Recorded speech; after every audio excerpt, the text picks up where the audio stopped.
¿Cómo están? Bienvenidos a Última Mirada. Hoy día vamos a tener invitado por Zoom, porque tenía que estar hasta muy tarde en el Congreso. Vamos a estar con él y vamos a conversar con él en un ratito más.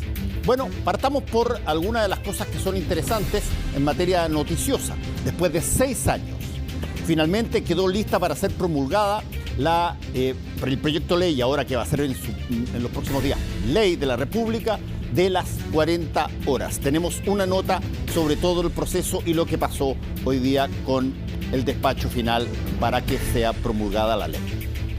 Raúl Sor nos va a hablar de algo que hoy día fue noticia en todas partes del mundo. Taiwán planteó muy abiertamente que consideraba, que creía que se estaba preparando para la posibilidad que ellos consideraban muy cierta de que China entrara a atacar a Taiwán. Y esto porque se habían desplegado una serie de ejercicios que ya no parecían, según Taiwán, no parecían los ejercicios típicos que se hacen rutinariamente en todos los años. No, aquí habían ejercicios que Taiwán interpretó como los ejercicios inmediatamente necesarios para una situación de invasión de la isla. De eso nos va a conversar en su análisis internacional Raúl Sor. Y vamos a conversar por Zoom, como les dije, con el senador demócrata cristiano Iván Flores, que tiene un largo currículum político. Él fue también presidente de la Cámara de Diputados. Es miembro de 3 comisiones en el Senado, la Comisión de Seguridad, que es mucho de lo que hoy día vamos a conversar, porque él ha planteado cosas bien interesantes a raíz de eso. Es miembro de la Comisión de Agricultura y es miembro de la Comisión de Medicina, de Salud, digamos, en la Cámara Grande, en la Cámara del Senado. Vamos a conversar con Iván Flores. ¿Cómo está, senador? Buenas noches. Hola, Fernando. ¿Cómo está? Qué gusto de verlo. La última vez que casi nos vimos, casi me muero. Hoy estamos matando el chuncho hoy día, después de casi un año en que tuvimos esa entrevista fallida que me dejó tirado en la carretera casi para llegar a Última Mirada, ¿no? Sí, contémoslo porque así rápidamente, porque estaba calendarizado para llegar desde el sur a Santiago y tuvo un accidente en la mitad y nosotros aquí esperábamos y no pasaba nada hasta que de repente llaman y dicen el senador tuvo un accidente. Chupaya, dijimos, ojalá que no crea que Última Mirada trae mala suerte, dije yo, así que lo vamos a invitar cuando se recupere. Y ahora ya está listo, volvemos y estamos con Zoom porque usted está en Valparaíso, entiendo. Sí, me habría encantado estar allí personalmente, Fernando, y estrecharte la mano, algo que quedó pendiente de esa última vez. Pero mira, no fue mala suerte. Yo creo que tuve muy buena suerte de salir con vida de ese accidente y un par de cosas más que pasaron después. Y aquí estamos pegados en la oficina. Pero mira, me acabo de dar cuenta ahora que veo la pantalla que estoy con el mismo chalequito de ese día, que tiene un parche aquí que está disparejo porque me lo cortaron cuando llegué, justo con todo el resto de la ropa, cuando llegué a la clínica. Pero bueno, eso es parte de la historia y estoy muy contento de volver a conversar con usted, Fernando. A ver, senador, vayamos a cosas que están siendo importantes. Usted es miembro de varias comisiones en el Senado y probablemente la que hoy día saca más, bueno, usted igual que yo, ya no podemos decir que no saca canas la cuestión porque ya sacó todas las que había y el resto se peló. Bueno, pero sin duda que... Es por la velocidad del trabajo, Fernando. Es verdad, pero de acuerdo a probablemente la Comisión de Seguridad está ocupando buena parte de la discusión parlamentaria. Y yo quería preguntarle, antes que nada, senador, ¿hay o ve usted que hay voluntad de poder llegar a algún grado de acuerdo en algo que efectivamente afecta a todo el mundo? Sí, Fernando. Bueno, la verdad es que hoy día estamos trabajando en 3 frentes distintos. La Comisión de Salud, que hasta hace poco y todavía nos sigue preocupando por la situación de las ISAPRES, la reforma a la salud que tiene que venir, el aumento de la capacidad y cobertura de FONASA. En fin, hay una serie de temas súper relevantes para la ciudadanía. Y en agricultura, que presido, estamos enfrentando ahora los problemas del agua, el cambio climático, el aseguramiento alimentario y varias otras cosas más. Vamos a seguridad. Yo creo que lo que nos ha ocurrido en este último tiempo, no solamente por el convencimiento progresivo de que Chile ya no es el país que teníamos hasta hace poco tiempo atrás, sino que Chile hoy día es el segundo país más violento en el contexto de Latinoamérica, justo por debajo de Colombia, y eso es mucho decir, en donde la ocurrencia de delitos que jamás habríamos imaginado tener hoy día no solamente ocurren, sino que ocurren cada vez con más frecuencia. El aumento de los homicidios es más de 30%, el aumento de más de 50% de delitos que no conocíamos, como es el secuestro, como las extorsiones, como los asesinatos por encargo o sicariato, en fin, todo ese tipo de cosas atroces que ocurren en las películas y en otros países nos están pasando a nosotros con demasiada frecuencia. Y no tenemos la institucionalidad lo suficientemente preparada, ni desde el punto de vista de la formación personal, que yo creo que es donde más fortaleza tenemos dentro de nuestros recursos humanos,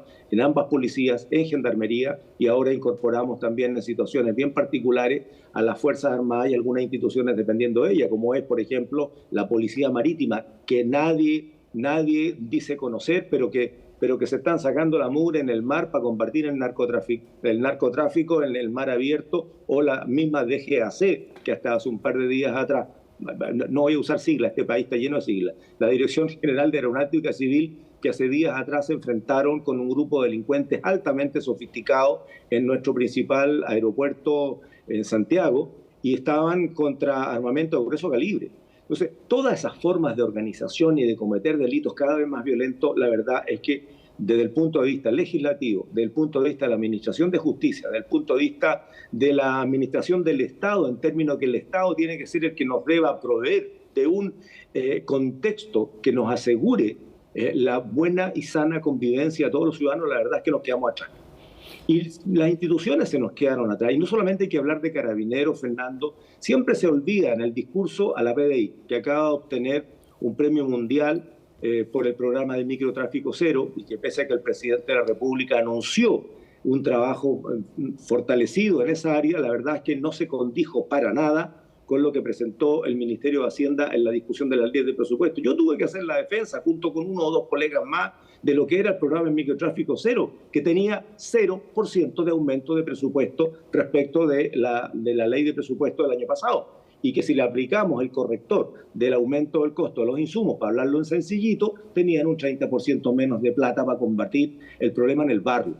Entonces, bueno, hoy día, Fernando, y no quiero chacharear más en esto, pero hoy día lo que ha ocurrido con la muerte de 3 carabineros en 3 semanas, de una manera tan brutal, tan certera, porque disparar desde adentro de un auto en 2 oportunidades y darle exactamente en la cabeza a un policía significa que no son gente que tiene el arma por primera vez en las manos, son gente entrenada. Y cuando vamos conociendo las realidades de otros delitos, estamos desconociendo al país en lo que están ocurriendo. Es otro Chile.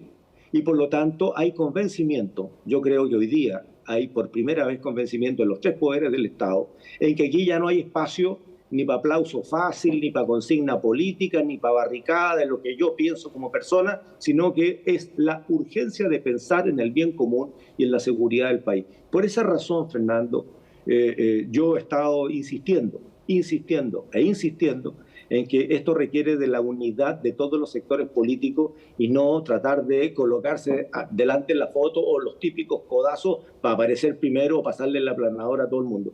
Esto o lo arreglamos entre todos o el barranco es recontra grande y podemos caber muchos ahí. Así es que estamos preocupados, Fernando, estamos muy preocupados. Sí, mientras estamos hablando, son las 10:47, digamos, estamos grabando esta parte del programa, y es una hora donde ya que es una cosa compleja, porque es una hora donde hay mucha gente en sus casas, o casi la gran mayoría en sus casas, que de alguna manera sienten que estando en su hábitat, muchas personas están refugiados. Pero, y eso lo quería preguntar, Iván, hay una cantidad enorme de gente que se siente al revés. Estas son las horas en que se sienten un poco más desamparados, en algunos casos porque no tienen casa o tienen que cohabitar con un montón de personas, en algunos casos porque no tienen recursos para enfrentar estas situaciones en algunos barrios de todo Chile, donde se hace más fuerte la delincuencia. ¿Cómo se catastra todo esto, senador? ¿Cómo se distribuye? ¿Conocemos dónde están, dónde operan en todas partes? ¿Qué falta? Yo creo que el diagnóstico está hecho. El diagnóstico nacional está hecho. Hoy día incluso el mismo anuncio que hace el gobierno respecto de cómo van a utilizar los 1.500 millones de dólares para reforzar algunas acciones de seguridad, lo están señalando.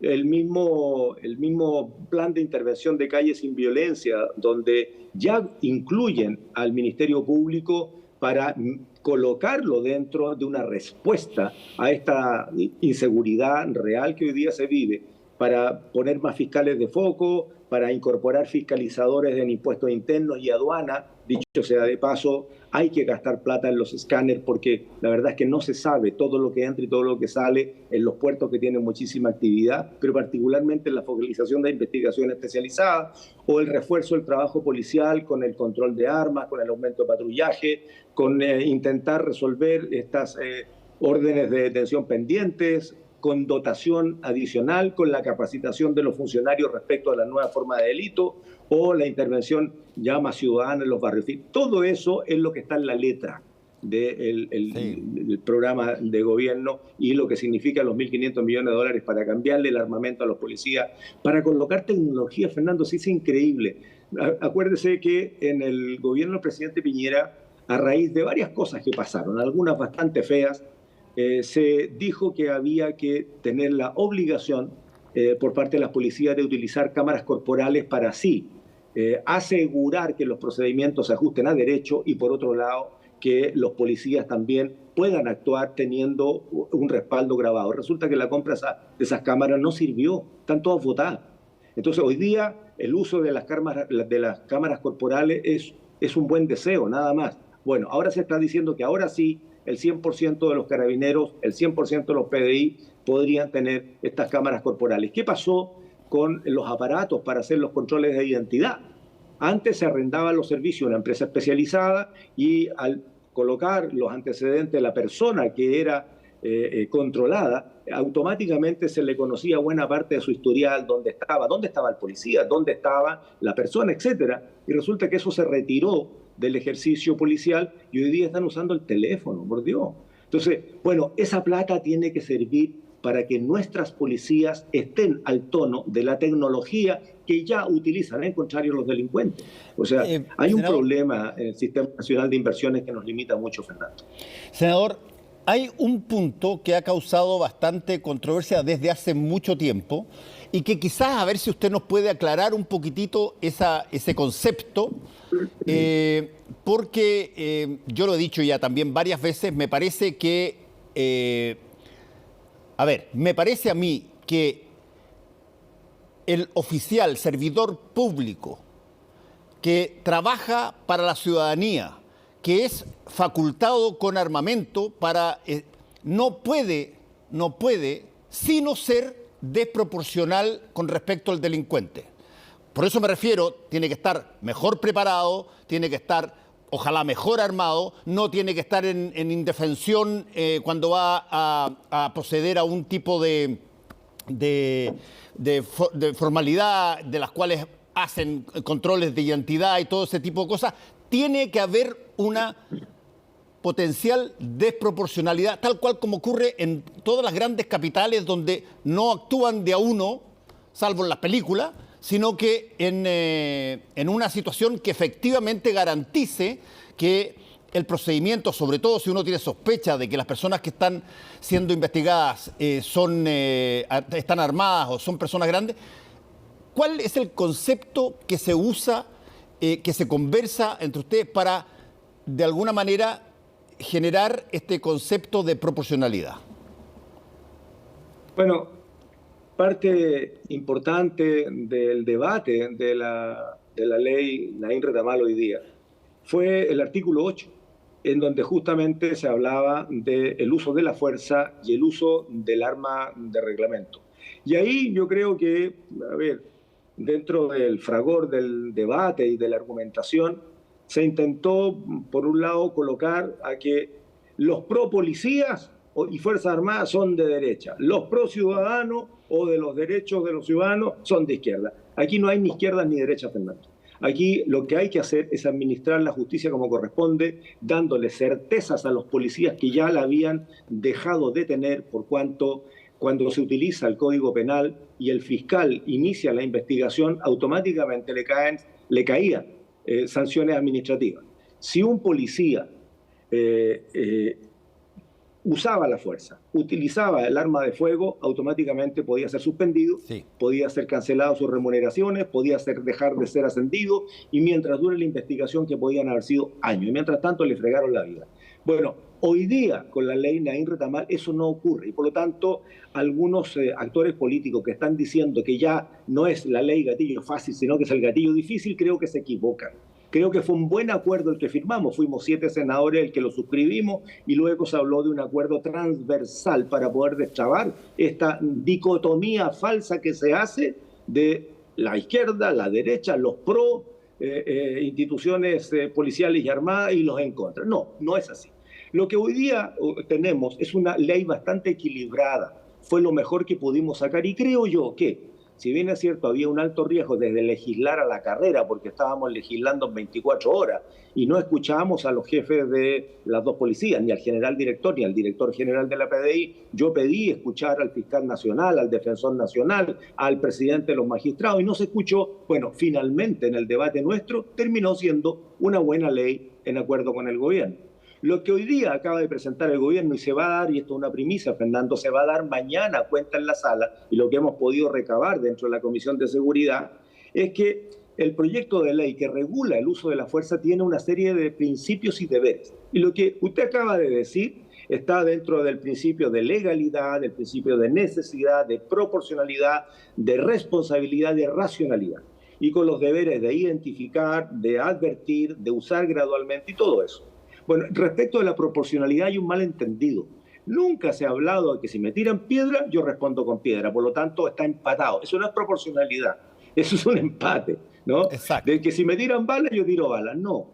El uso proporcional de la fuerza hecha por un agente del Estado, en este caso un policía, siempre va evidentemente en favor de quien está intentando controlar el orden público y restaurarlo. Por lo tanto, es proporcional, pero no está empatado, está desbalanceado en favor de quien está utilizando esa fuerza en favor de la ciudadanía, evidentemente. Exacto, ese es un tema que quizás debiera, de alguna forma, debiera ser un poco más conversado y sobre todo explicado, porque puede haber gente que considere que si es que aparece la palabra proporcionalidad, lo que en realidad entienden mucho es que es un empate. A ver, tenemos que contestar exactamente con lo mismo que ellos salen. Cuando en todas partes del mundo, por definición lógica, la ley que el Estado tiene y que le entrega a los funcionarios públicos que hacen respetar la ley, por definición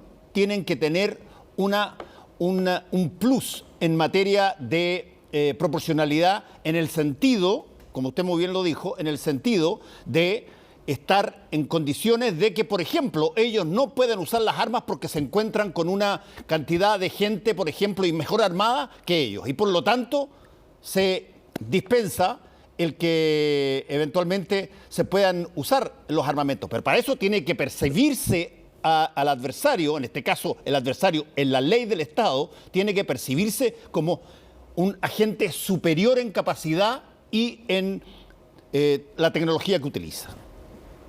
Exactamente, o sea, la proporcionalidad establece el tipo y el nivel de fuerza de acuerdo al riesgo que está teniendo el policía o a quien ellos defienden.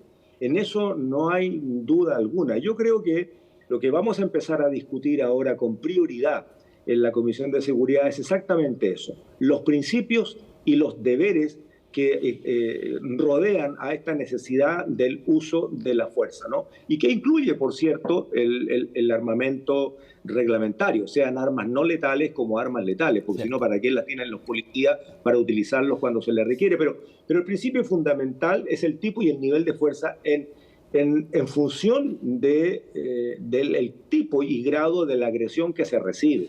De tal manera senador, que ahí ese tema está completamente despejado. Estupendo. Senador, me queda muy poco tiempo y le quiero hacer una pregunta porque usted planteó una cosa bien interesante hoy día, que es esta lógica de aumentar las penas para reos prófugos y, sobre todo, terminar con sanciones administrativas. ¿Por qué no nos explica en un par de minutos cuáles son las sanciones administrativas que usted cree deben terminar y de qué forma esto ayuda en la seguridad? Tiene que ver con quien quebranta su condena, Fernando, porque hoy día es muy curioso lo que establece nuestro código. Si una persona se fuga o una persona que tiene una pena remitida o que porta un dispositivo impuesto por quien administra justicia, le dice: usted va a poder transitar, pero este dispositivo me va a permitir saber dónde está usted, para dónde va, cuánto tiempo estuvo, etcétera.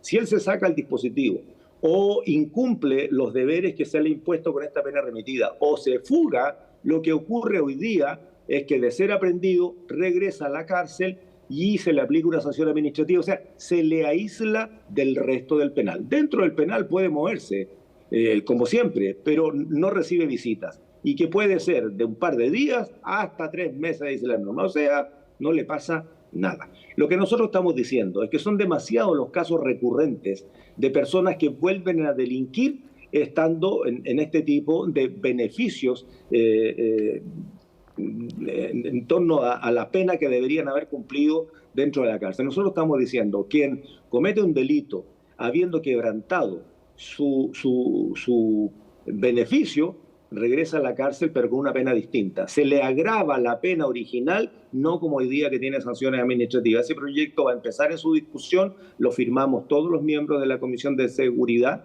y también de Constitución, para que podamos tener un trámite súper rápido. Fíjate que en una semana hemos tramitado 4 proyectos súper importantes, el que le da más atribuciones a Gendarmería. Aquí hay una cosa bastante loca, Fernando, discúlpame la expresión, pero es así. ¿Sabe que Gendarmería no tiene acceso a los datos del Banco Unificado de Datos, que lleva ya 15 años en Chile tratando de implementarse a través del Ministerio Público, las 2 policías? Como que todo el mundo se esconde un poco en la pelota y no se dan cuenta de que esa información viene utilizada, encapsulada, pero dentro de las instituciones que tienen que usarla les puede facilitar las cosas. Gendarmería alimenta el sistema, pero no puede sacar datos de ahí. Por lo tanto, cuando ingresa, por ejemplo, un extranjero a un recinto penitenciario, lo incorporan como primerizo, cuando tal vez tenía un historial enorme de delito, y por lo tanto se transforma en un profesor de delito al interior junto con otros primerizos nacionales.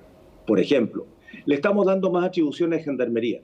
Se crea el delito de extorsión. Aumentamos las penas para el delito de porte de armas, elementos incendiarios o explosivos en lugares de alta concurrencia pública. Se agravan las penas del delito de secuestro, que ha subido, si mal no recuerdo, alrededor de un 60% respecto a lo que ha sido los 2 últimos años. Es brutal. Entonces, bueno, estamos trabajando a full, pero estamos haciendo todo para no perder precisión. Yo estoy ahora en la oficina, hay un par de colegas que todavía estamos aquí pegados en el Congreso Nacional porque tenemos responsabilidad frente a nuestra comunidad. De tal manera, entonces, Fernando, que vamos a seguir en esa misma línea, no solamente en la Comisión de Seguridad. Hay otras comisiones que siguen trabajando después de horas, porque tenemos mucho que estudiar. O sea, se la debemos a Chile. El Congreso Nacional, el Poder Judicial, el Poder Ejecutivo de distintos gobiernos, hemos generado un país al debe en lo que significa el control del narcotráfico, del crimen organizado. Esto que ya parece frase y cliché, la verdad es que nos debe doler, Fernando, nos debe doler. Nosotros hemos sido los que hemos permitido que Chile llegue al nivel en que está, y hay que frenarlo de raíz. Así que aquí hay que darle duro nomás, pues ponerse a estudiar, ponerse a trabajar. Senador, vamos a hacer una cosa que yo creo que para todas estas cosas que tienen tramos temporales de poder ver si es que funciona o no funciona una ley, vamos Esto se va a promulgar probablemente, dejemos pasar un par de meses o 3 meses y conversamos sobre, a ver, ¿sirvió? ¿No sirvió? ¿Está funcionando? ¿No está funcionando? ¿Hay cosas nuevas que hayamos metido dentro de la legislación, tanto dentro de las fuerzas policiales como en el general en el país, que estén demostrando que funcionan? Y si no, bueno, conversamos de nuevo. Tenemos que conversar, Fernando, porque no 1, 2, 5, 10 leyes van a resolver el problema de la delincuencia. Esto es muchísimo más complejo. Tiene que haber un cambio cultural, tiene que haber un cambio en la estructura presupuestaria de las instituciones, tiene que haber la posibilidad de que las instituciones estén al tono y en conocimiento de lo que nos está pasando y tengan las herramientas para ello, no anden ratoneando de a pesitos, digamos, para poder equiparse, mientras el narcotráfico saca la plata del bolsillo y compra la tecnología. Nuestras policías tienen que presentar proyectos, etcétera. O sea, aquí tenemos que darle una batalla, pero que sea integral, que sea integrada. No vamos a sacar leyes del sombrero, Fernando, de a una. Tenemos que sacar el paquete completo. Y eso nos obliga, y se lo hemos estado planteando al gobierno, a generar un plan integral de seguridad. Yo espero que esta semana el gobierno resuelva el único artículo que queda pendiente del Ministerio de Seguridad Pública, que tiene que ver con la autoridad regional que va a representar, que está descolocada, no participa del organigrama de la Administración del Estado. Resolvemos eso y partimos con el Ministerio de Seguridad, que es el que tiene que coordinar el trabajo en las regiones, el trabajo con los demás ministerios y particularmente con el Ministerio de Hacienda, que no puede seguir siendo amarrete cuando tenemos una necesidad de nuestras instituciones brutal. Así que en eso estamos, Fernando, y muchas gracias por esta entrevista, de verdad. Que le vaya muy bien, senador. Hasta luego. Y no nos pasó nada con esta entrevista. No chocaste ni si te cayó un cuadro, nada. Chao, que te vaya bien. Nada. A ver, tenemos una nota para ver la parte final de todo el proceso previo a la promulgación de la ley de las 40 horas, que después de 6 años está ya aún así de ser promulgada como ley de la República. Veamos la nota. Este fue el abrazo que selló el triunfo más significativo del gobierno en el Congreso. Las ministras Jara y Vallejo no escatimaron en celebraciones ni emociones por el despacho a la ley de 40 horas laborales a la semana. Quiero agradecer a todos, a mis colegas. Y nada, estoy muy contenta, no puedo decir esto, pues sin nada más, la verdad, no sé. Aquí fallé como vocera, fallé.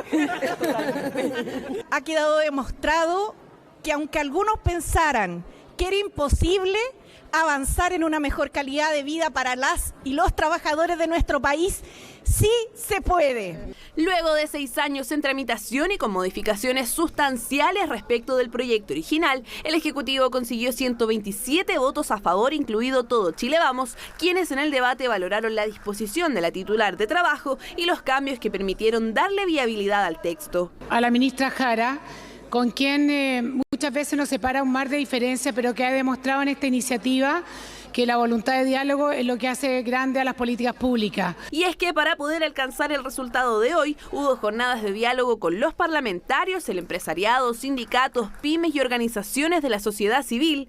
Todo ello sirvió como un insumo que se incorporó al proyecto final y donde fue clave el acuerdo previo entre el gobierno, la CUT y la CPC. Este proyecto hay que aplaudirlo por el contenido, pero también por el proceso, porque marca la pauta de cómo seguir trabajando en las otras reformas que son significativas.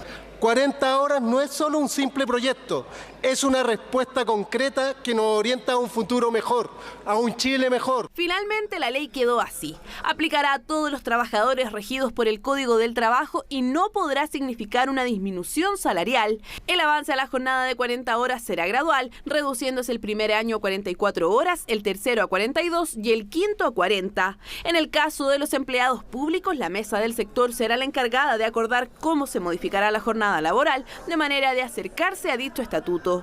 Ya tenemos la experiencia, tenemos 48, 45 y ya tenemos 44. Y hay 3 focos que siempre lo hemos dicho y empresas que también pueden ser viables: el sector salud, el sector educación y quienes hacemos turnos. Que las pioneras, los pioneros son las MIPYME porque han sido ellas quienes con el sello 40 horas han demostrado que esto es posible, es real y el mundo no se ha venido abajo. Habrá jornadas especiales para trabajadoras de casa particular, trabajadores de transporte terrestre, los agrícolas permanentes, gente de mar y tripulantes de vuelo y cabina. Dependiendo del caso, las horas en la semana no podrán promediar más de 40 y habrá mecanismos compensatorios si es que, por las características del rubro, se requiere contar con el trabajador por encima de ese promedio. Nosotras consideramos que es un tremendo avance. Ya no hemos sido excluidas como en otros periodos en que no se nos considera y hemos tenido que ir solas a buscar lo que otros trabajadores han conseguido. La jornada se podrá distribuir en 4 días de trabajo por 3 días libre. Una semana puede tener un tope de 45 horas, pero el promedio mensual debe dar 40 semanales. Además, se restringe el uso del artículo 22, que permite no tener sujeción horaria, dejándolo solo para cargos gerenciales o aquellos que por las características de sus funciones no tengan supervisión. Que aquellas personas que cumplan un horario y tengan fiscalización superior inmediata van a tener la posibilidad de recurrir a la Dirección del Trabajo para que estos trabajos que hoy día deben tener derecho a una jornada laboral, así lo tengan. Para acompañar todo este proceso, el proyecto considera medidas de conciliación familiar, como la posibilidad de una banda horaria diferida de entrada o el descanso compensado por las horas extras. Con ello podrán, por ejemplo, hacer cosas tan básicas pero tan importantes como es ver crecer a sus hijos o acompañarlos a estudiar. Los chilenos se merecen un debido descanso después de su jornada laboral, especialmente teniendo en cuenta que hay personas que deben hacer recorridos por horas para poder llegar a sus trabajos. Ya hay 503 empresas que están certificadas con el sello 40 horas al acogerse antes de que se aprobara la ley, la misma que el gobierno espera tener promulgada para el 1 de mayo. Hacemos una pequeña pausa y volvemos con el análisis internacional de Raúl Sor.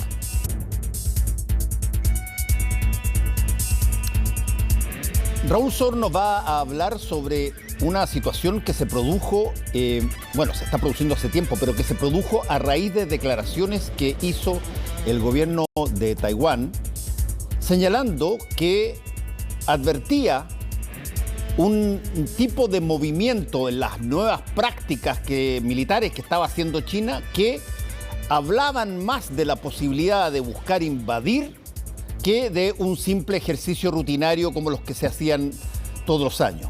Y eso alertó inmediatamente a la mirada internacional hacia lo que está pasando con estos ejercicios y qué tanto eventualmente puede darse una situación como la que teme Taiwán. De eso conversamos con Raúl Sor. Raúl, cuéntanos, ¿cómo estás? Hola Fernando, sí. Bueno, China acaba de realizar 3 días de ejercicios que culminaron recién con una gran cantidad de buques y aviones que se acercaron a la frontera con Taiwán. Recordar de que Taiwán es una isla que está muy cerca de China, que fue parte de China y que China reclama como parte de su territorio. Y que, el acuerdo internacional es que existe una sola China, lo que no significa que se reconoce a Taiwán como parte integral de China, pero la mayoría de los países, el 90%, 95% de los países ha debido romper sus relaciones diplomáticas con Taiwán, incluido Chile, por supuesto, Estados Unidos, y reconocen exclusivamente a la República Popular China, lo que no quita que Estados Unidos, por ejemplo, le vende armamento y mantiene relaciones económicas y políticas estrechas con Taiwán y lo protege. Es decir, cada vez que hay una crisis, Estados Unidos manda un portaaviones, hace una declaración diciendo que ellos no van a permitir que Taiwán sufra alguna agresión.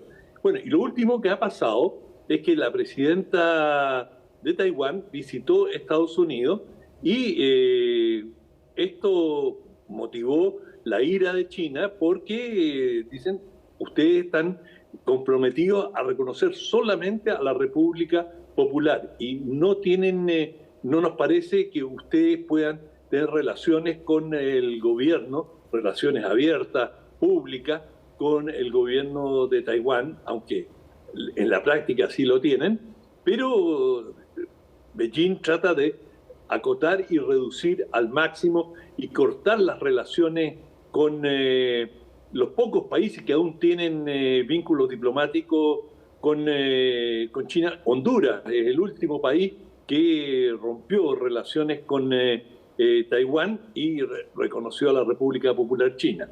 Y cada cierto tiempo además se producen movilizaciones militares. Y en estos últimos, como tú señalaste, en estos últimos ejercicios, China fue más lejos que en situaciones anteriores porque hizo un simulacro de cerco de la isla de Taiwán y insinuó o dio a entender a través de sus ejercicios que cómo sería un desembarco o cuál sería a grandes rasgos cómo llevaría adelante las operaciones. Claro, no lo va a hacer igual, por supuesto, pero es lo que ha pasado en los últimos 3 días, que fueron ejercicios de gran poderío por parte de China. Naturalmente, Taiwán sacó sus buques al mar y confrontó a una distancia prudente, es decir, China, la República Popular China no penetró en las aguas territoriales, sino que en el área exclusiva, de manera que estaban a cierta distancia y no era una situación peligrosa en que pudiera ocurrir un accidente o se leyeran mal las intenciones. Pero ha quedado muy claro que China está hablando en serio, que está golpeando la mesa y que no va a permitir que Estados Unidos saque a Taiwán del aislamiento. Oye, esto... Sí, perdón. No, te iba a hacer una pregunta que quizá es un poco dura, digamos, en este sentido, pero no cabe la menor duda que China tiene una preponderancia en el mundo enorme en función de básicamente ser un cliente comercial de prácticamente todo el planeta, ya sea para generarle insumos a determinados países o para vender productos terminados en un montón de países, a unos precios que son probablemente mucho más bajos que los que eventualmente se podrían comprar esos mismos productos en países europeos o en el mismo Estados Unidos.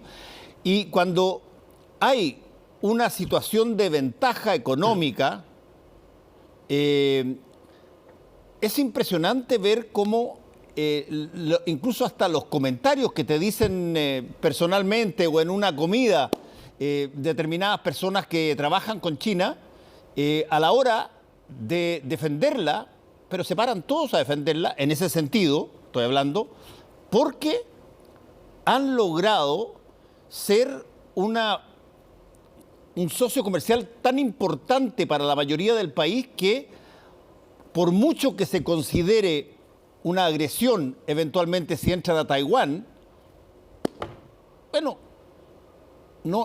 este tipo de críticas no permea, por ejemplo, los foros internacionales. Son más bien cosas individuales. Y además, como tú lo dijiste, países como Chile, países como Estados Unidos, que a veces, incluso en Estados Unidos, aporta con material bélico a Taiwán, bueno, han tenido que generar una relación bipolar, si tú quieres, con China y Taiwán, en función de básicamente una razón comercial, no una razón geopolítica. Efectivamente, fíjate, acaba de estar en China el presidente francés Emmanuel Macron, que, digamos, según todas las informaciones, fue a tratar de convencer a los chinos para que presionaran a Rusia que se retire o llegue a un acuerdo al más breve plazo posible con Ucrania. Pero allí Macron y dio a entender que Francia no se siente, pese a ser una aliada estrecha de Estados Unidos, no se siente en una alianza automática y que Europa haría bien en buscar cierta distancia o cierta autonomía frente a Estados Unidos de cara a el conflicto que se está viviendo frente a Taiwán. Y esto va directamente de lo que se deduce de lo que tú acabas de decir. Es decir, para Europa, China y para Francia y Alemania y en general todas las naciones europeas, China es un socio comercial de primer orden y no están dispuestos a sacrificarlo. Estados Unidos tampoco lo ha hecho, pero Estados Unidos tiene mayores recursos y, digamos, como lo hizo en algún momento con Japón, está dispuesto a asumir los costos, tiene mucho más recursos para hacerlo también, de un enfriamiento de relaciones, pensando en el largo plazo que después las cosas de una u otra manera se van a normalizar. Pero para los europeos, empezar a cerrar las relaciones económicas o disminuir significativamente las relaciones económicas con China, que es un consumidor en aeronáutica, en la industria automotriz, en las máquinas de precisión, es decir, en una cantidad enorme de rubros. Y lo que tú subrayaste, además un proveedor muy conveniente, es decir, a precios muy competitivos, de manera que para Europa, y específicamente el presidente Macron, que ha recibido algunas críticas por esto, por su defensa de una cierta autonomía de Estados Unidos frente al conflicto con China. Algunos de sus socios europeos lo han criticado, pero él ha defendido esa postura. Oye, déjame hacerte una última pregunta en este caso, Raúl. Ok, cada cierto tiempo este tipo de cosas como que llaman la atención más que otras veces, ¿eh? En este caso por los nuevos ejercicios que tú describiste y que parecen distintos a los clásicos y rutinarios. Bueno, hemos hablado varias veces de esta lógica de la política de escalamiento de cosas, donde tú primero, qué sé yo, le pegas un chilito, después, qué sé yo, le tiras un piedrazo, a la tercera vez amenazáis con quitarle la pelota al equipo, cualquier cosa, pero el hecho es que vas escalando.